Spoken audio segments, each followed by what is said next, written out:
नमस्कार, आप देख रहे हैं जेकेटी न्यूज। आइए देखते हैं आज सुबह की बड़ी खबरें।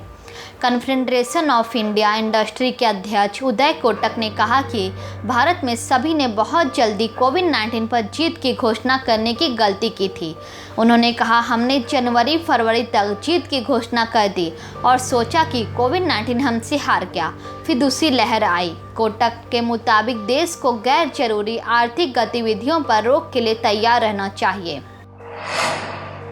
उद्योगपति आनंद महिंद्रा ने यूनाइटेड सिख संस्था द्वारा कोरामंगल इंडोर स्टेडियम में बनाए गए कोविड-19 सेंटर का एक वीडियो ट्वीट किया है।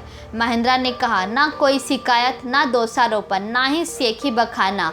वे बस मदद के लिए उतर जाते हैं। मैं हर दिन उनसे सीखता हूँ। कोविड-19 ही नहीं बल्कि आने वाली हर समस्या को खत्म करने का एकमात्र तरीका यही है। Confederation of all India traders ने कोविड-19 के बढ़ते मामलों को नियंत्रित करने के लिए सरकार से तत्काल प्रभाव से देशव्यापी लॉकडाउन लगाने की सिफारिश की है। भारत में पहली बार एशियाई शेरों में कोविड-19 संक्रमण का पता चला है। दरअसल हैदराबाद के नेहरू जूलॉजिकल पार्क में 8 शेरों का टेस्ट पॉजिटिव आया है। आरबीआई के पूर्व गवर्नर रघुराम राजन ने कोविड-19 की दूसरी लहर को लेकर कहा, मुझे लगता है हमसे गलती हुई है। हमने वायरस और इसके अनुकूलन की क्षमता को हल्के में लिया। उन्होंने कहा, पहली लहर के बाद लगा कि हमने सबसे बुरी स्थिति को झेल लिया और इससे जीत गए और यह सब कुछ खोलने का समय है। इसी आत्मसंतुष्टि ने हमें नुकसान पहुंचाया। भारत में बीते एक दिन में कोविड-19 से 3,449 मौतें हुई, जिनमें से 73% मौतें 10 राज्यों व केंद्र शासित प्रदेशों में दर्ज हुई। इनमें महाराष्ट्र, दिल्ली, उत्तर प्रदेश और छत्तीसगढ़ शामिल हैं। इस दौरान 3,20,289 लोग ठीक हुए, जिनमें से 73% महाराष्ट्र, उत्तर प्रदेश, कर्नाटक, दिल्ली समेत 10 राज्यों व केंद्र शासित प्रदेशों में रिकवर हुए। पश्चिम बंगाल बीजेपी ने आरोप लगाया कि राज्य में चुनाव के बाद हुई हिंसा के बीच बीरभूम में उसकी 2 महिला पोलिंग एजेंट से गैंगरेप किया गया और कई से छेड़छाड़ हुई। इन आरोपों से जुड़े एक ट्वीट को शेयर कर पुलिस ने इन्हें फर्जी बताया। राष्ट्रीय मानवाधिकार आयोग ने पश्चिम बंगाल में चुनाव के बाद हुई कथित हिंसा के मामले में स्वतः संज्ञान लेते हुए अपने डीआईजी से एक जांच टीम गठित करने को कहा और 2 सप्ताह के अंदर रिपोर्ट मांगा है। दिल्ली हाई कोर्ट ने केंद्र को निर्देश दिया है कि वह 3 मई की मध्यरात्रि तक राष्ट्रीय राजधानी में ऑक्सीजन की आपूर्ति में कमी को पूरा करने के सुप्रीम कोर्ट के आदेशानुसार दिल्ली को रोज 700 मीट्रिक टन ऑक्सीजन की आपूर्ति करे।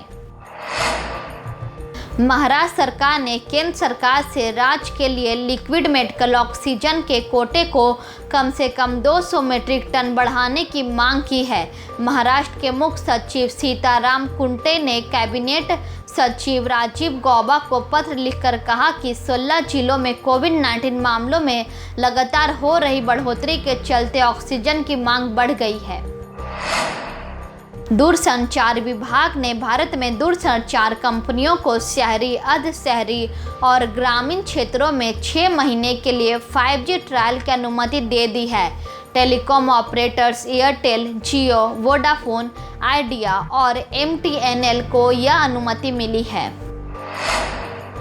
उत्तर प्रदेश सरकार ने घोषणा की है कि कोविड-19 टीकाकरण में राज्य के पत्रकारों को प्राथमिकता देते हुए उनका टीकाकरण मुफ्त होगा। मुख्यमंत्री योगी आदित्यनाथ के अनुसार पत्रकारों और 18 वर्ष से अधिक के उनके परिजनों के टीकाकरण के लिए अलग टीकाकरण केंद्र बनाए जाएंगे। कर्नाटक में कोविड-19 मामलों में हुई बढ़ोतरी के चलते भारतीय वायुसेना आम लोगों के लिए बेंगलुरु के जालहल्ली वायुसेना स्टेशन में 100 बेड का एक कोविड-19 केयर सेंटर बनाएगी। ट्विटर ने कहा कि माइक्रो ब्लॉकिंग साइट के नियमों, खास तौर पर घृणित आचरण और अपमानजनक व्यवहार नीति का बार बार उल्लंघन करने को लेकर अभिनेत्री कंगना रनौत का अकाउंट सस्पेंड किया गया है। अभिनेता सोनू सूद ने कोविड-19 संक्रमित एक गंभीर मरीज को ग्वालियर से हैदराबाद के अपोलो अस्पताल पहुंचाने के लिए एयरलिफ्ट करवाया है। इस तरह की खबरों को देखने के लिए देखते रहिए जेकेटी न्यूज। कोरोना से बचाव के लिए सरकार द्वारा बनाए गए सभी नियमों का पालन करें। 2 गज की दूरी, मास्क है जरूरी ना भूलें। आप जेकेटी न्यूज को फेसबुक, ट्विटर और इंस्टाग्राम पर भी फॉलो कर सकते हैं।